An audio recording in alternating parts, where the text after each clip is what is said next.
नमस्कार दोस्तों, अद्वितीय ज्ञान चैनल में आपका स्वागत है। आइए आज हम डेली करंट अफेयर्स की सीरीज़ में आगे बढ़ते हैं और 16 फरवरी की प्रमुख करंट अफेयर्स के बारे में पढ़ते हैं। आज हम 16 फरवरी की प्रमुख घटनाओं के बारे में पढ़ेंगे जो कि काफ़ी महत्वपूर्ण होंगी और विभिन्न एग्ज़ामों के लिए काफ़ी सहायता देंगी। आइए पढ़ते हैं 16 तारीख की प्रमुख करंट। इस करंट अफेयर्स में पहला पॉइंट है, हाल ही में किस देश के शोधकर्ताओं ने अदृश्य गैलेक्सी की खोज की है। अदृश्य गैलेक्सी यानी कि इनविजिबल गैलेक्सी की खोज की है। इसका उत्तर होगा इटली। इसकी खोज इटली के शोधकर्ताओं ने की। इटली को इतावली भी बोला जाता है, इतावली शोधकर्ता भी बोला जाता है। इटली के कुछ शोधकर्ताओं ने ALMA का उपयोग करके ब्लैक गैलेक्सी या अदृश्य गैलेक्सी की खोज की है।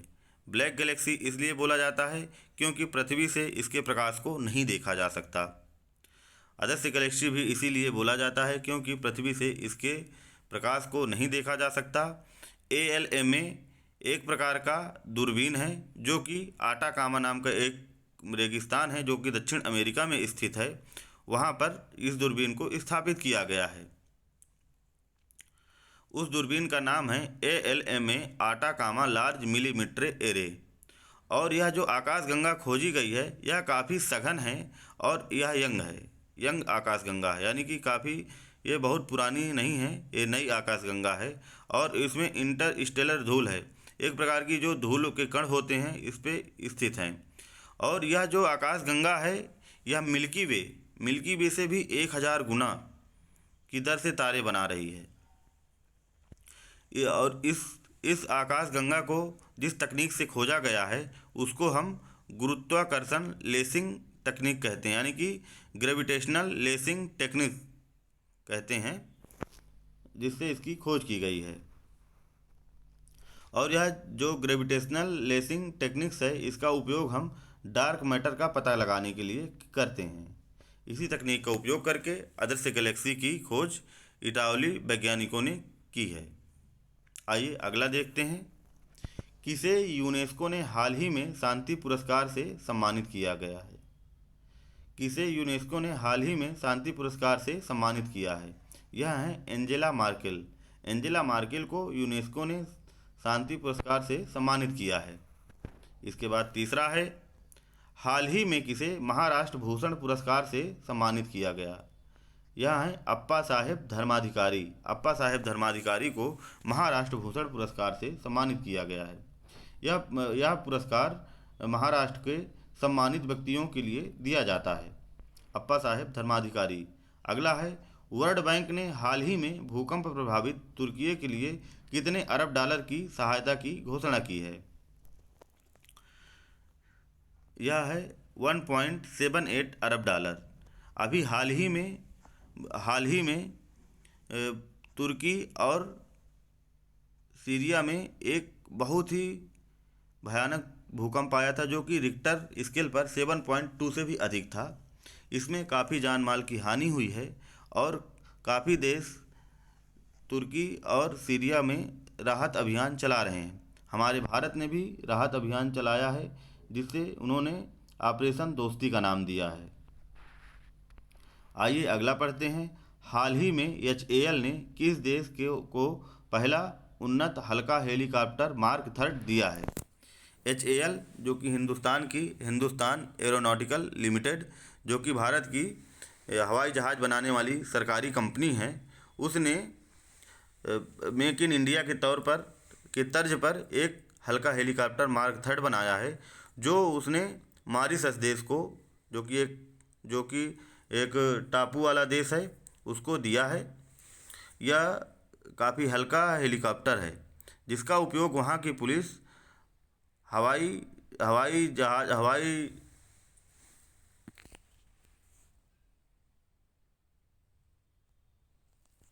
हवाई निगरानी के लिए करेगी। अगला है, दुनिया में अपनी तरह का पहला शहरी नदियों के प्रबंधन के लिए बना अलायंस धारा रिवर सिटी अलायंस की वार्षिक बैठक 13 फरवरी 2023 को कहाँ संपन्न हुई? आइए देखते हैं। यह धारा रिवर सिटी अलायंस पुणे में आयोजित हुई, जो कि 13 फरवरी 2023 को संपन्न हुई है। आइए देखते हैं यह धारा रिवर अलायंस है क्या। धारा का अर्थ नदियों के समग्र विकास से है। धारा का विकास नदियों की सफाई, उनके कटान को रोकना, इस सब से संबंधित है। और इसको RCA मतलब अलायंस RCA भी बोला जाता है। तो इसकी शुरुआत नवंबर 2021 में 30 शहरों के साथ हुई। 30 शहरों के साथ इसकी शुरुआत नवंबर 2021 में हुई। वर्तमान में इसमें 95 शहर इसके सदस्य हैं। और यह 2 मंत्रालयों, जो कि भारत सरकार के अधीन 2 मंत्रालय, जल शक्ति मंत्रालय एवं आवासन एवं शहरी कार्य मंत्रालय के अधीन कार्य करता है। अगला है, राजस्व खुफिया निदेशालय ने तस्करी के तौर तरीकों का खुलासा करने के लिए तय सीमा पर खुफिया जानकारी जुटाने के उद्देश्य से कौन सा ऑपरेशन शुरू किया? यह ऑपरेशन है eastern gateway. Operation eastern gateway को खुफिया निदेशालय ने तस्करी के तौर तरीकों का खुलासा करने के लिए शुरू किया है। अगला है, ईगल 44 किस देश का भूमिगत वायुसेना अड्डा है जिसका अनावरण हाल ही में किया गया? ईगल 44 या ओदब, जो कि पर्शियन भाषा में है, उसका अनावरण ईरान में किया गया। यह ईरान का पहला भूमिगत हवाई अड्डा है, जो कि काफ़ी हाईटेक है। और यहाँ से ये अपने दुश्मनों के लिए यहाँ से इसके जो जेट हैं और इसके ड्रोन्स हैं और इसकी मिसाइलें हैं, यहाँ से ये मारक क्षमता बढ़ाकर यहाँ से इसका उपयोग कर सकता है।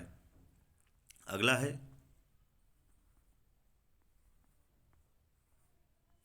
विमानन सुरक्षा रैंकिंग में भारत 112वें से कौन से स्थान पर आ गया है? विमानन सुरक्षा रैंकिंग में भारत 112वें स्थान से कौन से स्थान पर आ गया है? इसका उत्तर होगा 55वें स्थान पर। अगला है, India international sea food show का 23वां संस्करण कब से कहां पर आयोजित किया जाएगा? इंडिया इंटरनेशनल सी फूड का 23वां संस्करण यह जो है कोलकाता में 15 से 17 फरवरी 2023 के बीच आयोजित किया जाएगा। अगला है, ड्रोन हवाई यातायात प्रबंधन प्रणाली स्काई UTM का अनावरण किसके द्वारा किया गया? इसका अनावरण नितिन गडकरी के द्वारा किया गया। और स्काई UTM का अर्थ होता है अनमैन्ड ट्रैफिक मैनेजमेंट, जो कि एक प्रकार का सिस्टम होता है जिसमें मशीन के द्वारा कार्य किया जाता है। यह पूर्णतः ऑटोमेटिक होता है। और स्काई UTM दुनिया की सबसे अत्याधुनिक मानव रहित यातायात प्रबंधन प्रणाली है। यह सिस्टम प्रति घंटे 4000 उड़ानें और प्रतिदिन 96,000 उड़ानें संभालने में सक्षम है। स्काई UTM को एयर स्पेस में सभी ड्रोन और अन्य एरियल मोबिलिटी ऑपरेटर्स को autonomous navigation, risk assessment, connectivity और ट्रैफिक मैनेजमेंट प्रदान करने के लिए बनाया गया है। स्काई UTM में स्काई टनल नामक का एक फीचर है जिसे दुनिया में अभी किसी और देश ने पूरा नहीं किया है। इसके बाद अगला है, रयाना वरनावी किस देश के द्वारा भेजे जाने वाली वहाँ की पहली महिला अंतरिक्ष यात्री होंगी? आइए देखते हैं। इसका उत्तर होगा यूनाइटेड अरब अमीरात, यानी कि सऊदी अरब। सऊदी अरब की रियाना वरनावी सऊदी अरब की पहली महिला अंतरिक्ष यात्री होंगी। आइए इसके बारे में डिटेल से देखते हैं। इस साल अंतरिक्ष मिशन में जाएंगी सऊदी अरब की पहली महिला अंतरिक्ष यात्री रयाना वरनावी। सऊदी अरब की पहली महिला अंतरिक्ष यात्री रयाना वरनावी इस साल इंटरनेशनल स्पेस स्टेशन के लिए 10 दिवसीय मिशन में शामिल होंगी। और इनके साथ सऊदी के अंतरिक्ष यात्री अली अल करनी और अन्य यात्री भी होंगे। और इस मिशन के लिए निजी अंतरिक्ष कंपनी एक्सियम स्पेस द्वारा स्पेस एक्स ड्रैगन अंतरिक्ष यान पर उड़ान भरेंगी। यानी कि इनके साथ यह मिशन जो होगा वह 10 दिवसीय होगा। यह अंतरिक्ष मिशन ऐसा होगा जो कि 10 दिवसीय होगा और यह यूनाइटेड अरब यानी कि सऊदी अरब की पहली महिला अंतरिक्ष यात्रा होंगी या अंतरिक्ष यात्री होंगी रायना बरनावी, और इनके साथ अंतरिक्ष यात्री अली अल करनी और अन्य सदस्य भी होंगे। और इसके लिए जो निजी अंतरिक्ष कंपनी एक्सियम स्पेस द्वारा स्पेस एक्स नाम का अंतरिक्ष यान उड़ान भरेगा। इनके साथ जो अंतरिक्ष यान उड़ान भरेगा उसका नाम है ड्रैगन अंतरिक्ष यान, स्पेस एक्स ड्रैगन अंतरिक्ष यान, और इसका निर्माण एक्सियम स्पेस द्वारा किया गया है। आइए अगला देखते हैं। केंद्रीय कैबिनेट ने विलेज वाइब्रेंट योजना को मंजूरी दी है जो 2022-23 से लेकर कब तक चलेगी।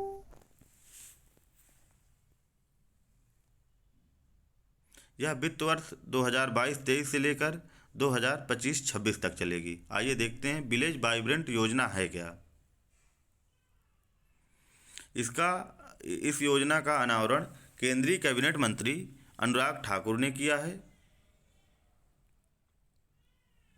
और इस योजना को मंजूरी बुधवार को 2022-23 से 2025-26 तक चलने के लिए इसको बुधवार को मंजूरी दी गई है।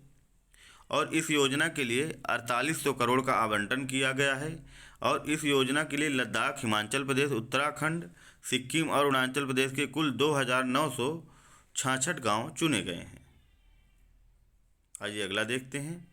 समुद्रशिला उपन्यास के लिए केरल के अकबर वक्कट्टल पुरस्कार 2023 से किसे सम्मानित किया गया है। यह हैं सुभाष चंद्रन। सुभाष चंद्रन को उनकी उपन्यास समुद्रशिला के लिए केरल का जो सम्मानित पुरस्कार है अकबर वक्कट्टल पुरस्कार 2023 से उन्हें सम्मानित किया गया है। अगला है T20 क्रिकेट के इतिहास में 100 विकेट लेने वाली पहली भारतीय महिला खिलाड़ी कौन बनी है। यह हैं दीप्ति शर्मा क्रिकेट के इतिहास में 100 विकेट लेने वाली पहली भारतीय महिला खिलाड़ी बनी है। आइए देखते हैं ये दीप्ति शर्मा के बारे में। दीप्ति शर्मा यह भारत की ऑलराउंडर क्रिकेटर हैं और यह क्रिकेट ऑलराउंडर है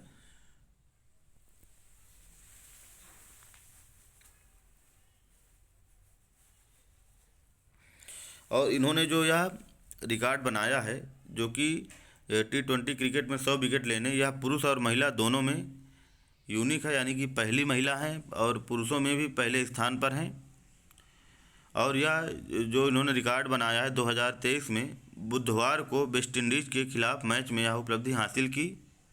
अभी तक इन्होंने जो इसके पहले एक पूनम यादव नाम की खिलाड़ी हैं जिनको इन्होंने पिछाड़ दिया है और उन्होंने T20 में अभी तक 98 विकेट लिए थे और इन्होंने 100 विकेट लिए हैं।